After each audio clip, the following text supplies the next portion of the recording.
Tänne on saapunut mun vieraakseni suuri kunnia tutustua Ossi Kamppinen, historioitsija, tietokirjailija.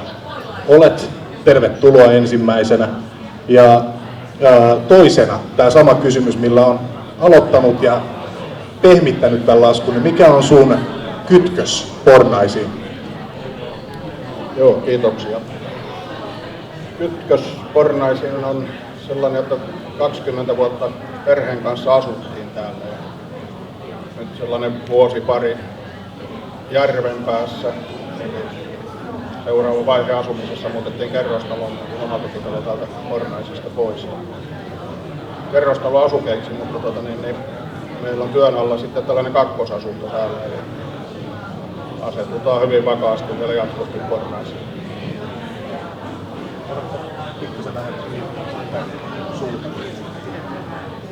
Joo, että kakkoskoti on Pornaisissa ja siitä on tulossa sitten ykköskoti, kunhan saadaan maaliin asti tuo remontti.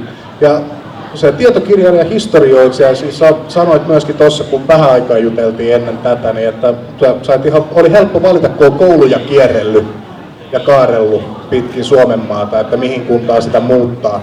Ja Pornainen oli sen myötä myöskin helppo valinta. Ja voit sä avaa vähän sun kirjailijataustaa, että minkälaista opusta sun katalogista löytyy? Jos otetaan tuohon vielä mitä sanoit, että kouluja kierrely ja näin, niin mun varsinainen leipätyöhän on tuolla opetusvälinepuolella. Eli luonnontieteen, opetusvälineiden ja historiankin materiaalia.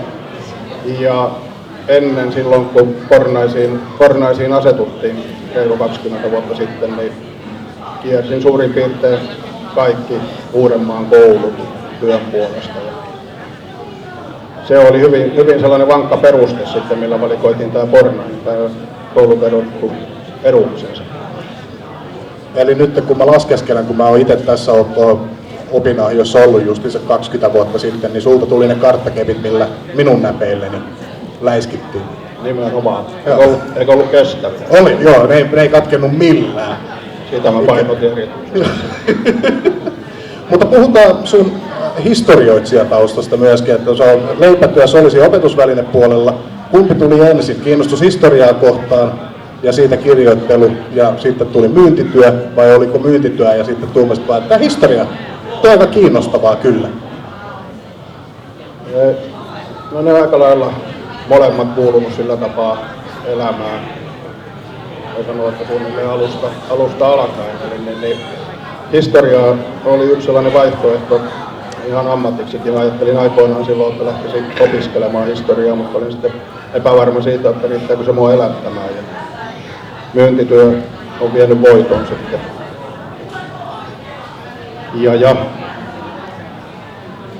historia, se on sillä tapaa harrastuksena raivannut tilaa sitten muilta elämänalueilta ja vienyt välillä hyvinkin paljon aikaa tutkimustyönä ja kirjoittamisena. Mistä aiheesta sä teet tutkimustyötä? Täällähän siis Teemu Keskisarjan kanssa avattiin nämä messut ja siinä on just sitä henkilöhistoriaa ja ihmisiä jo edesmenneitä, jotka oli Teemulla niitä mielenkiinnon kohteita, niin se mikä historian osa-alue on sulle se, mikä sua kiinnostaa eniten ja mitä sä tykkäät tutkia? Ihan oikeastaan niin tietynlainen paikallishistoria tuolta äitin karjalaisen taustan kautta tuli.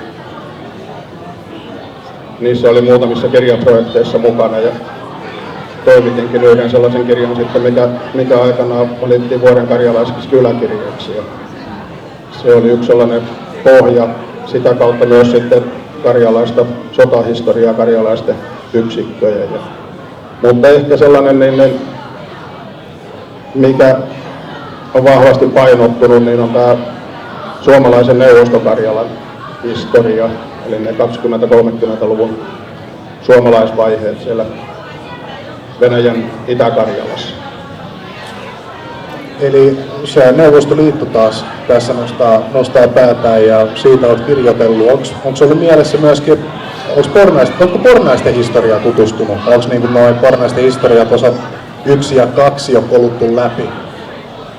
Pornaisten historian ehkä jätän muille. Se vaatii sillä tapaa, voi sanoa, että vuosien pohjatyön ja kiinnostuksen johonkin aiheeseen ennen kuin siihen syöksyy yhtään syvemmälle näin harrastuspohjalta.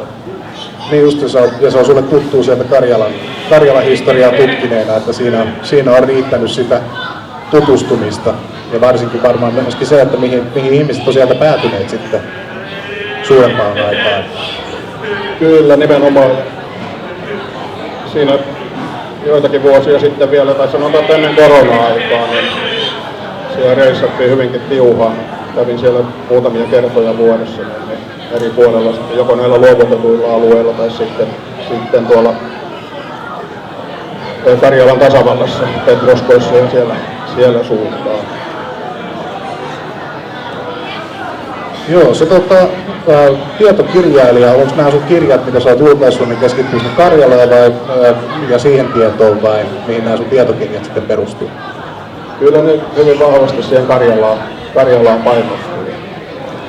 Tosiaan niin kuin sanottu, niin ehkä se sellainen merkittävin osuus niin on sillä Neuvosto-Karjalalla sen suomalaisvaiheella.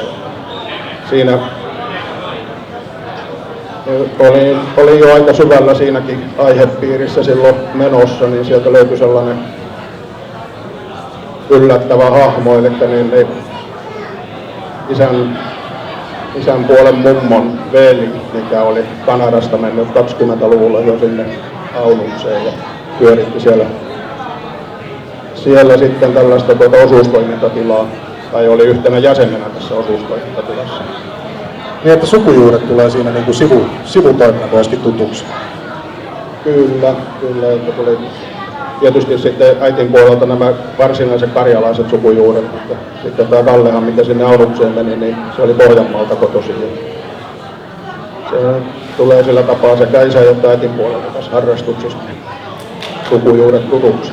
Mikäs silloin 20 vuotta sitten, tai 20 vuotta aiemmin kun Pornaisissa olette asuneet, niin mikä oli se vetävä voima, mikä sai sut valitsemaan Pornaisen paikkakuntaa, missä asuu? No se oli nimenomaan aluksi tämä, että kiersin näitä kouluja ja meillä oli Helsingistä, ajateltiin muuttaa pois ja tällaiselle jollekin pienemmälle paikalle, missä lasten on hyvä kasvaa. Ja tosiaan niin Uudeltamaalta niin varmaan tosiaan jokaisella alakoululla ja yläkoululla olin siinä vaiheessa käynyt ja Pornaisista sai hyvän kuvan. Se poikkesi hyvinkin paljon edukseen monista muista paikoista. No ei se tietenkään niin ainut lajissaan ollut, mutta sijainti oli myös sitten omiin tarpeisiin ja omaan liikkumiseen niin oikealla puolella Helsinki. Se on monelle ollut se peruste, että millä perusteella paikkakuntaa saat valitsee, kun sen saa valita, missä asuu, niin se on yleensä se, että kuinka nopeasti sieltä pääsee pois omiin menoihinsa. Ja missä on kiva kallistaa päänsä sitten illalla levolle. Sitten se ihanaa, että on viihtynyt ja kiva, että olet myöskin tulossa takaisin sieltä järven päästä ja se Pornaisten yrittäjissä vissiin liikut muutenkin tässä, että yritystoimintaa sulla on. Yritystoimintaa ei ole ollut vuosia.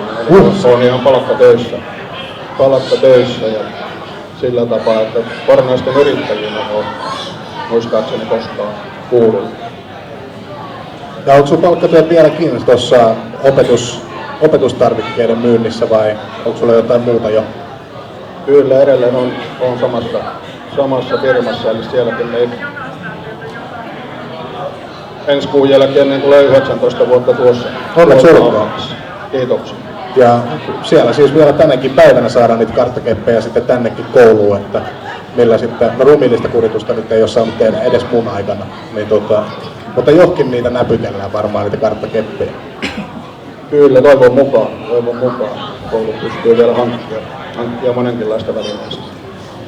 Ja kiitos vielä Ossi Kamppinen, tietokirjailija. Annetaan pikku läpyt vielä tähän.